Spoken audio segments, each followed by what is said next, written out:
नमस्कार। महासंग्राम 2023 में बहुत स्वागत है आपका और एडिटर्स पोल जानने के लिए आज हम पहुंचे हैं ग्वालियर चंबल की धरती पर। ग्वालियर में इस वक्त हम मौजूद हैं और ग्वालियर चंबल वही अंचल, वही धरती है जिसने 2018 में कांग्रेस को सिर आंखों पर बिठाया था 26 सीटें देकर, लेकिन जब बगावत हुई तो वो भी ग्वालियर चंबल से ही हुई और कांग्रेस को आखिरकार सत्ता गंवानी पड़ी। मध्य प्रदेश में 2020 में जब बाई इलेक्शन हुए फिर जो तस्वीर बदली ग्वालियर चंबल से ही बदली और आखिरकार बीजेपी के हाथ में सत्ता आ गई। 2023 में ग्वालियर चंबल आखिर करने क्या जा रहा है ये जरूर समझना बहुत लाजमी है, चूंकि कहते हैं चंबल का पानी और रवानी बहुत कुछ बदल देता है और छोटा सा मसला भी कई बार बहुत बड़ा हो जाता है, बहुत बड़ा सियासी मसले में तब्दील हो जाता है और चीजें बहुत कुछ बदल जाती हैं।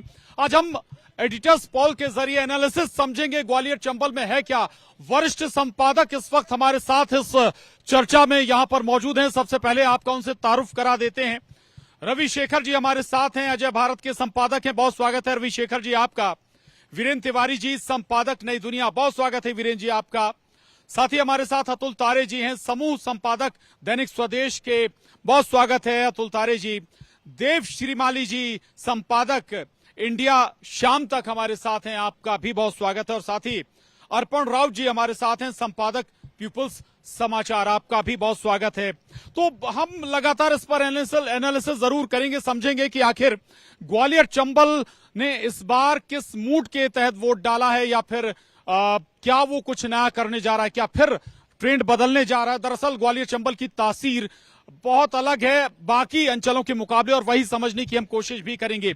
रवि शेखर जी, एनालिसिस अभी तक हो चुका होगा, बहुत कुछ आंकड़े आप लोगों तक पहुंच चुके होंगे, आ चुके होंगे, क्या कहता है आपका एनालिसिस। ग्वालियर चंबल में जहां तक मेरा संभावना है कि 30+ कांग्रेस होगी और बाकी का बीजेपी, क्योंकि यहाँ पे जो शुरुआत हुई थी वो तो पार्टी पे चुनाव हुआ था, लेकिन धीरे धीरे जैसे जैसे वो आगे वोटिंग के करीब आए तो वहां पर जाकर वो पूरा जातिगत समीकरणों में प्रभाव हो गया। दूसरा फैक्टर ये जाता है कि बागी जो खड़े हुए उन्होंने पार्टी के ही प्रत्याशियों को नुकसान पहुंचाया और अपनी पार्टी के प्रत्याशियों को नुकसान पहुंचाया। कांग्रेस या बीजेपी या बीएसपी तो त्रिकोणीय संघर्ष में जो चुनाव बदले और बाद में फिर सामाजिक संगठन जिस तरह से समाज में तो अपने आगे आए कि अपनी इमेज है ये और अपने प्रत्याशी को जिताना है, इससे बहुत कठिन हो रहा है। लेकिन फिर भी आपने रवि जी बहुत बड़ा आंकड़ा दे दिया है, आप कह रहे हैं 30 सीटें कांग्रेस 4।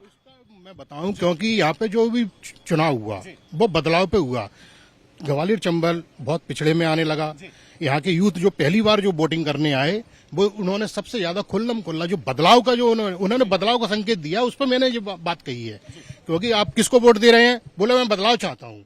मुद्दा क्या था ये नहीं मालूम उन्हें और समस्या क्या थी ये नहीं मालूम उन्हें, सिर्फ मालूम था बदलाव, कि मुझे बदलाव चाहिए। वीरेंद्र तिवारी जी, 34 और 4, 34 सीटों में से 30 कांग्रेस को, 4 बीजेपी को दे रहे हैं। ये बहुत बड़ा अगर एनालिसिस इनका है तो बहुत कुछ वाकई में ग्वालियर चंबल इस तरह के संकेत देता है। मुझे लग रहा है कि यहाँ पे भी स्थिति 2018 के मुकाबले देखें जब उनकी सिर्फ 7 सीटें थी भाजपा की, थोड़ी सी उनकी सुधर रही स्थिति, मैं मान रहा हूँ।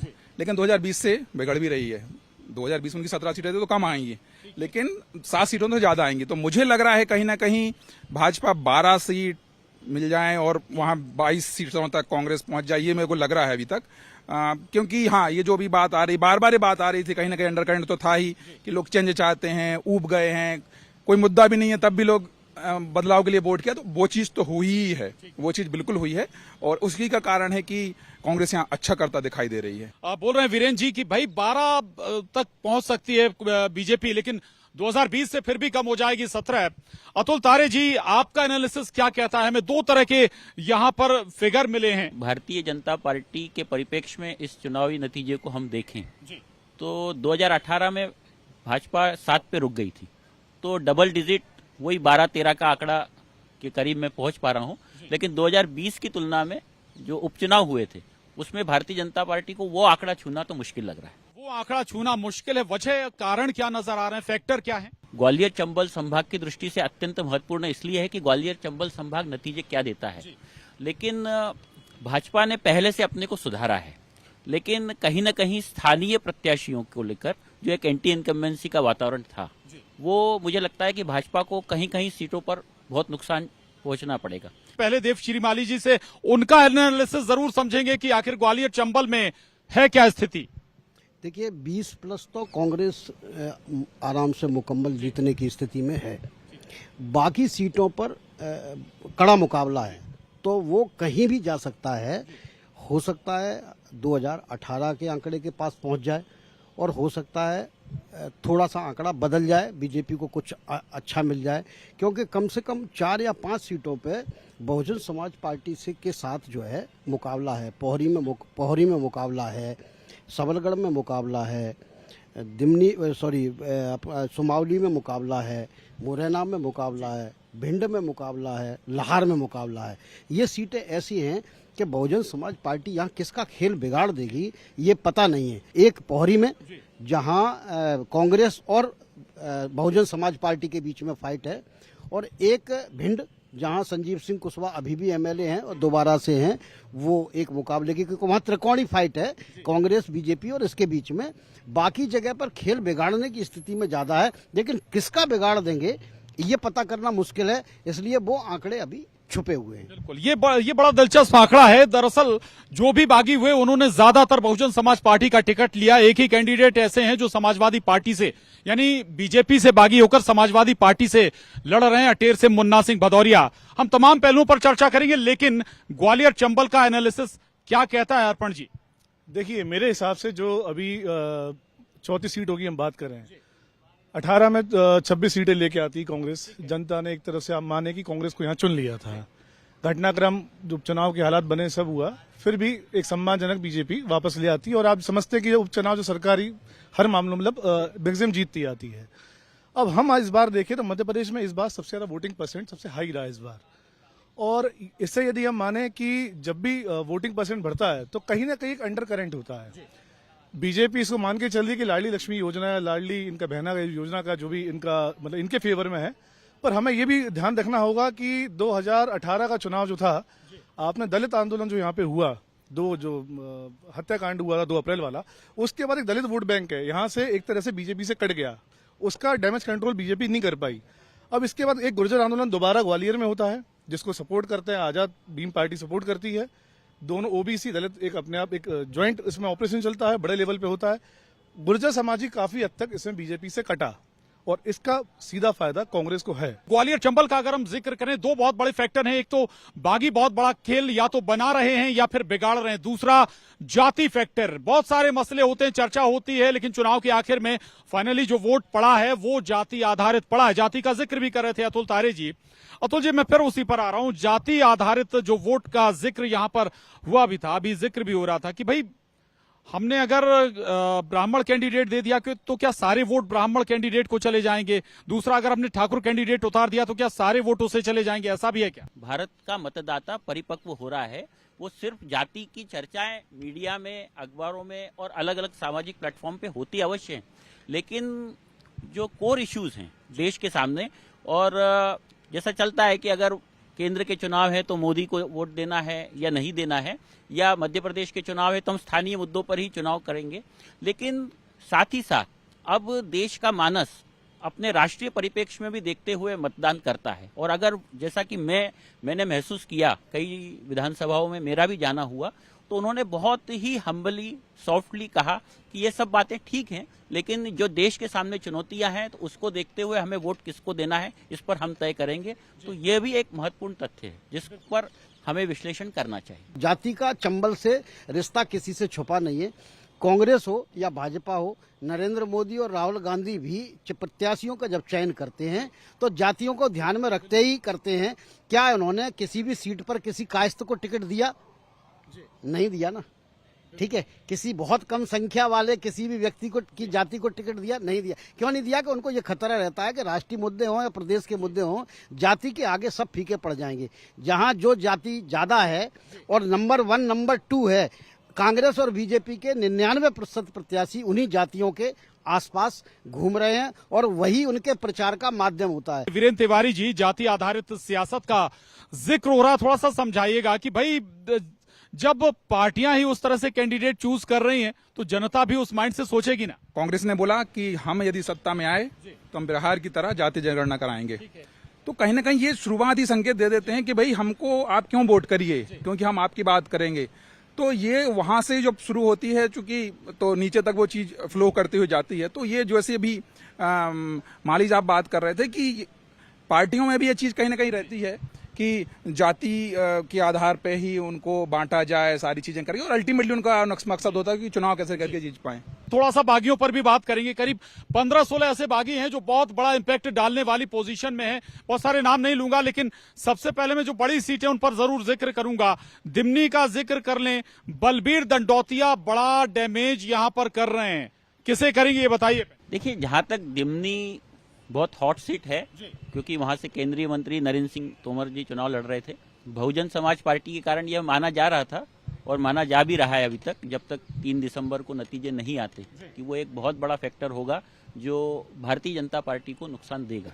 लेकिन मुझे फिर भी लगता है कि अंतिम चुनाव परिणाम खासकर दिमनी को लेकर जो आएंगे वो भारतीय जनता पार्टी के पक्ष में होंगे। बागी के आधार पर अगर अपन देखें तो अटेर जो है, अटेर ने निश्चित रूप से भारतीय जनता पार्टी को डैमेज किया है, और मुझे लगता है कि वहां मुन्ना सिंह भदौरिया जो चुनाव लड़ रहे हैं उसके चलते भाजपा वहां टफ फाइट में, और शायद ये सीट भाजपा लूज भी कर जाए।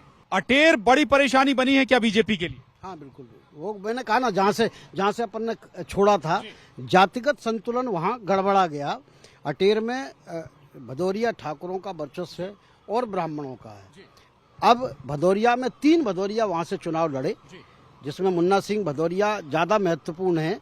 हालांकि आम आदमी पार्टी से भी वहां भदौरिया ही था, लेकिन मुन्ना सिंह भदौरिया इसलिए महत्वपूर्ण है, एक तो उनका बैकग्राउंड आरएसएस का बैकग्राउंड है, दूसरा वो लगातार वहां से 2 चुनाव जीत चुके हैं, 2 चुनाव हार भी चुके हैं, तो इसके कारण भी है। तीसरा ये कि उनके परिवार के जो उनके बड़े भाई थे भोला सिंह जी, वो आरएसएस के एक बहुत ही प्रभावशाली व्यक्ति थे, जिन्होंने भिंड में आरएसएस को बड़ा करने में बड़ा काम किया।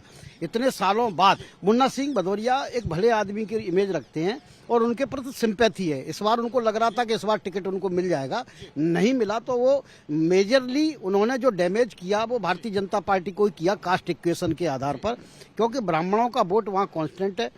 उसके साथ में जो दलित वगैरह ये वोट कांग्रेस को जो एंटी इनकम्बेंसी का मिल रहा है वो है। और जब वहाँ 2 भदौरिया चुनाव लड़ते हैं तो एक ब्राह्मण जीतता है, जब 2 ब्राह्मण चुनाव लड़ते हैं तो एक भदौरिया के जीतने की संभावना बन जाती है। पिछली बार आमने सामने का चुनाव था, मामूली अंतर से हार जीत उसमें हुई थी। चलिए, ये तो हो गई अटेर की बात हमने कर ली।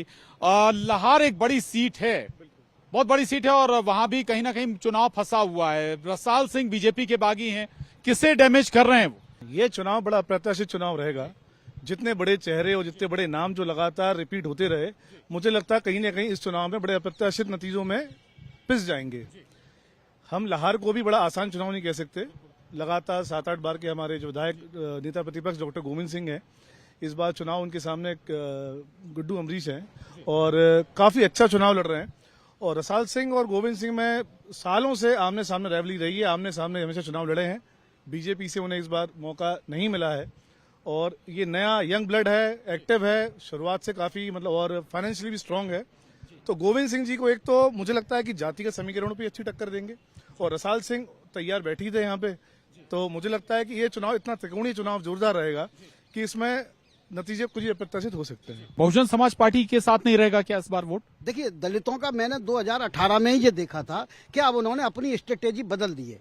अगर उनका कोई प्रत्याशी जो स्ट्रांगली फाइट में है और जीतने की संभावना है, तब तो वो उसको वोट देते हैं।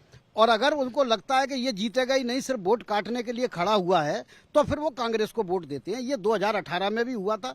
आप चुनाव परिणाम देखेंगे तो 4 या 5 जगह पे फाइट में रहे, जबकि दलित ग्वालियर चंबल संभाग की 34 में से लगभग 25 सीटों पर नंबर 1 पोजीशन में, अच्छी पोजीशन में। अतुल तारे जी, थोड़ा सा दूसरी सीटों का भी अगर हम जिक्र कर लें, मुरैना सीट राकेश और रुस्तम सिंह परेशानी में डाल रहे हैं बीजेपी को। दूसरी एक डबरा सीट है, वहां पर बहुजन समाज पार्टी से लड़ रही परसपेंडिया सत्य प्रकाशी, वो भी बागी हैं। क्या आप इन 2 सीटों का समीकरण देख रहे हैं? मुझे लगता है कि हालांकि पिछली बार तो 5 की 5 भारतीय जनता पार्टी 2018 में लूज कर गई थी, और लेकिन जो शिवाली जी ने कहा कि लगभग सभी सीट 5 से 7 हजार की जब मार्जिन पे होती हैं तो ये कहना बड़ा मुश्किल है कि कौन सी पार्टी विनिंग पोजीशन में है, कौन सी नहीं। लगभग 4-5 बजे तक ही नतीजे क्लियर होंगे, ऐसा मुझे लगता है। कुछ और सीटें हैं जो बड़ी महत्वपूर्ण है। डबरा इनमें से एक है, दतिया इनमें से एक है। गृह मंत्री नरोत्तम मिश्रा की सीट है दतिया, तो डबरा इमरती देवी जहां से चुनाव लड़ रही हैं, बाई इलेक्शन में चुनाव हार गई थी। दोनों नेताओं का कनेक्शन 2020 का भी आपको याद होगा। पहले दतिया का थोड़ा सा विश्लेषण करें, अवधेश नायक। जो सबसे ज्यादा चर्चित नेता हैं प्रदेश के और देश के, नरोत्तम मिश्रा जी, वो वहां से चुनाव लड़ते हैं।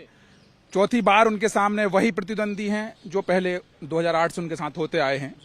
अंत समय में वो टिकट लड़के ले आए कांग्रेस में। वहां का स्थिति बड़ी फाइट में है, मैं बता रहा हूं आपको, वहां की स्थिति बहुत फाइट में है। और आप मान के चलिए कि इस बार भी चुनाव, मतलब ना इस समय भाजपा कुछ कह पा रही है उस सीट को लेकर, ना कांग्रेस कुछ कह पा रही है। जब भी उनके नेताओं से बात करें, बड़े से बड़े एक्सपर्ट पे ही बात करें, तो वो दोनों ही मान है कि ये सीट फंसी और कहीं भी जा सकती है। वहां पे ग्रामीण अलग तरीके से वोट करते हैं, और आपका दतिया शहर या फिर बसई हुआ, ये अलग टाइप से वोट करते हैं। तो शहर और ग्रामीणों के बीच का वोट का फर्क बिल्कुल साफ दिख जाता है वहां पे। तो इस बार भी दिखा है वो। डबरा को लेकर 2020 में कहा जा रहा है कि भाई इलेक्शन भाई सब खेल करा दिया गया इमरती देवी जी का। अब इस बार मौका लग रहा है आपको, बनती है गुंजाइश? इमरती देवी तो हमेशा से कहती आई हैं कि महाराज जी मुझे को बोल देंगे कुआं में कूद जाओ तो मैं कुआं में भी कूद जाऊंगी। इस बार भी उनकी स्थिति बहुत अच्छी नहीं है डबरा में, और भाजपा लगभग उस सीट को नहीं मान रही अपनी खाते में। कांग्रेस उस सीट को अपने मान के चल रही। बागी हैं वो परेशानी बढ़ाते हुए नजर आ रहे हैं। चाचौड़ा से ममता मीणा, तो पोहरी में प्रद्युम्न वर्मा, ये दोनों सीटें, पोहरी सुरेश राठखेड़ा की सीट है, मंत्री हैं। बागी ने जो समस्याएं पैदा की हैं बड़ी बड़ी पार्टियों को, खासकर बीजेपी को और कांग्रेस को, तो वो वहां पे बिल्कुल चुनाव पूरी तरह बहुत टाइट है। अब आने के बाद फिर वही बात आती है कि चुनाव जिताएगा कौन, मतदाता या जाति? मतदाता, जाति भी मतदाता की ही है, लेकिन वह समस्या बस यही है कि बहुत न्यूनतम मार्जिन में है ये, न्यूनतम मार्जिन में ये चीज आएगी। और मंत्री के खिलाफ वातावरण थोड़ा सा ज्यादा है, क्योंकि वो शुरू से ही सरकार के खिलाफ वातावरण बन गया था। हमने ये देखा कि ग्वालियर चंबल संभाग अगर शिवपुरी में भी जाएं तो वहां पर भी मतलब बदलाव लोग चाहते थे, क्योंकि वो चाहते हैं, यूथ जो चाहता है कि वो नया चेहरा कोई मुझे मिल जाए। तो हो सकता है कि इस बार चौंकाने वाला परिणाम आए। वीरेंद्र रघुवंशी विधायक थे बीजेपी के, उन्होंने पार्टी छोड़ी, टिकट नहीं मिला, कुछ लाभ देंगे कांग्रेस? मैं जानता हूं कि भितरघात की संभावना बहुत कम होती है, क्योंकि फिर अंत में आके लोग जाते हैं तो फिर जो देखते हैं कि मुझसे नजदीक कौन है, मेरे नजदीक कौन आ जाएगा, चाहे वो बीजेपी का कैंडिडेट हो या कांग्रेस का हो या बीएसपी का हो या अदर सपा भी हस्तक्षेप कर रही है, तो कौन सा मेरे पास नजदीक कैंडिडेट है, तो वो अंत में आके वहां पे वो आ जाता है। मेरी कथा में, मेरी भागवत में, मेरी शादी में कौन सा कैंडिडेट आया, तो ये बहुत बड़ा फैक्टर वही आता है। तो इस पे मतलब लोग फिर वहां जाके ये मतदान कर देते हैं कि जब मैं ये आसानी से मुझे मिल जाएगा। और जब वो सरकार में लोग होते हैं तो वो जनता से थोड़ा सा दूरी हो जाती है उनकी, इसलिए वहां पे चौंकाने वाले परिणाम आएंगे। बागी बिल्कुल निश्चित रूप से प्रभाव डालेंगे। ग्वालियर की कुछ सीटें जिन पर सिंधिया ने भी अपने लोगों को सीट दिलाई, और आपको क्या लगता है, ग्वालियर ईस्ट का जिक्र करें, ग्वालियर दक्षिण का जिक्र करें, ग्वालियर शहर का जिक्र करें, इनके समीकरण क्या बन रहे हैं? सभी सीटें, चाहे ग्वालियर पूर्व हो, ग्वालियर दक्षिण हो, दोनों ही सीटों पर बहुत टफ फाइट है। वास्तव में लाडली लक्ष्मी जो योजना है, जिसका असर की व्यापक चर्चा हो रही है, अंडर करंट नेशनल इश्यूज को लेकर भी है। वो हालांकि अभी हम महसूस उतना नहीं कर पा रहे होंगे, लेकिन अगर ये सब चीजें अंडर करंट के रूप में काम कर रही है तो भारतीय जनता पार्टी को उसका लाभ मिलना चाहिए। जहां तक ग्वालियर पूर्व की बात है, तो ग्वालियर पूर्व में अभी ये कहना बड़ा मुश्किल है कि यहाँ से भारतीय जनता पार्टी चुनाव जीतती है या कांग्रेस जीतती है। ठीक वैसी स्थिति दक्षिण की है। दक्षिण में ये जरूर मैं कहूंगा कि दक्षिण की सीट पर सिंधिया जी ने पर्याप्त मेहनत की है भारतीय जनता पार्टी के लिए। उसके कितने नतीजे सामने आते हैं ये चुनाव परिणाम बताएगा, क्योंकि व्यक्तिगत रूप से उन्होंने दक्षिण पर काफी फोकस भी किया, प्रचार भी किया। अब उसका लाभ भारतीय जनता पार्टी को कितना मिलता है ये चुनाव परिणाम बताएगा, या कांग्रेस उसको विन करती है। देव शिरमाली जी, यहाँ पर दो बड़े चेहरे, दो बड़े, हम कहें कि क्षेत्र के बड़े चेहरे, बड़े नेता, ज्योतिरादित्य सिंधिया, नरेंद्र सिंह तोमर, इनकी साख दाव पर है? नहीं, निश्चित तौर पे है, क्योंकि इस बार तो सिंधिया जी की ज्यादा साख दाव पे है, क्योंकि नरेंद्र सिंह तोमर तो खुद ही प्रत्याशी थे, तो ज्यादातर समय उन्होंने वही दिया। और चुनाव की कैंपेनिंग को भी अगर हम देखेंगे तो ज्योतिरादित्य सिंधिया ने पूरी कैंपेनिंग अपने हाथ में ले रखी थी, या ये कहें कि बीजेपी ने पूरी कैंपेनिंग उनको सौंप रखी थी। ज्योतिरादित्य सिंधिया ने पिछले 6 महीने में ग्वालियर में जबरदस्त मेहनत की है। हर तरह से उन्होंने कोशिश की, क्योंकि यहाँ बीजेपी और सिंधिया के समर्थकों के बीच में कोऑर्डिनेशन नहीं बैठ पा रहा था। ये खबरें मीडिया पर भी आती थी, दिखाई भी देती थी। तो सिंधिया ने जगह जगह उनके साथ बैठकें की, कोशिश की कि जो नाराज भाजपा, शिवराज भाजपा और महाराज भाजपा के बीच के दूरियां हैं, इन्हें कम की जाए। इसके अलावा सिंधिया परिवार जो परंपरागत जातिगत सम्मेलन करता है, जिसकी अपन बार बार जिक्र कर रहे हैं, सिंधिया ने 60 जातियों के सम्मेलन किए, अलग अलग जातियों के सम्मेलन किए।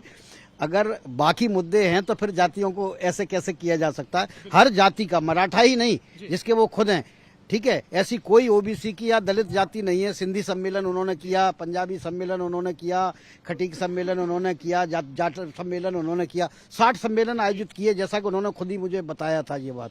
तो इस तरह से उन्होंने बहुत मेहनत की, तो उनकी साख तो निश्चित तौर पर दांव पे है ही। इस बार सिंधिया क्लियर कट बीजेपी के साथ हैं, तो कांग्रेसी स्वतंत्र रूप से अपना काम कर पा रहे। अर्पण जी से एक बहुत महत्वपूर्ण सवाल है, अगर सिंधिया जी बेहतर परफॉर्म कर पाए, ज्यादा समर्थकों को चुनाव जिता पाए, तो 23 में कोई दूसरी गुंजाइश उनके लिए बन रही है क्या भोपाल की?